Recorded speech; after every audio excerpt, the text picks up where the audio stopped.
13.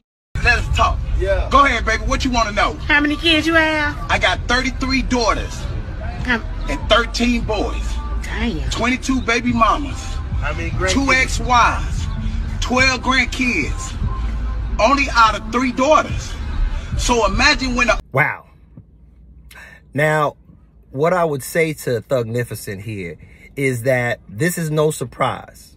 But the statistics show that the 80-20 theory is very prevalent in our communities, which is basically 80% of the women want 20% of the men.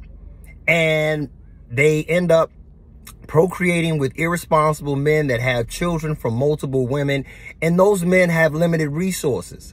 And therefore, the children suffer, the woman suffers, and also the next man has no interest in taking care of another man's children. If you got 2 and 3 children by multiple men, most men do not want to walk into that, okay? And let's look at the statistics. 52 to 53% of black men in America are single and do not have any children. 30% of the men in America are married to the woman they have the children with, or were married when the child was conceived and brought forth. So that means less than 20% of these men are the so-called bad dads, the irresponsible men. And it is not the 80 to 82%'s job to police all of them. It is mainly on the women to stop procreating with losers and then blaming men collectively.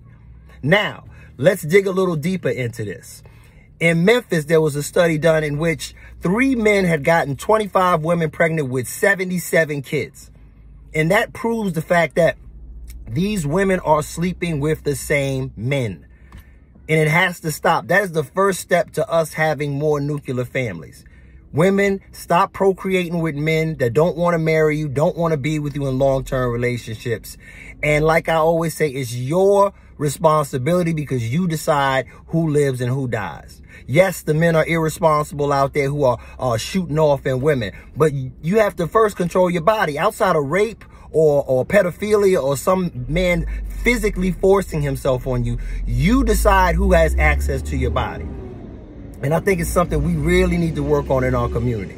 So, like I said, man, I talk to my daughters about this all the time. Marry before you carry. I've done dozens of videos about things men should tell their daughters, things women should be telling younger women to prevent things like this from happening. And this man looks like, you know, Thugnificent, Pookie. And we need to get away from that as a community. Because it's to the detriment and downfall of our communities. And these boys need their fathers, and women need men in the lives of their children.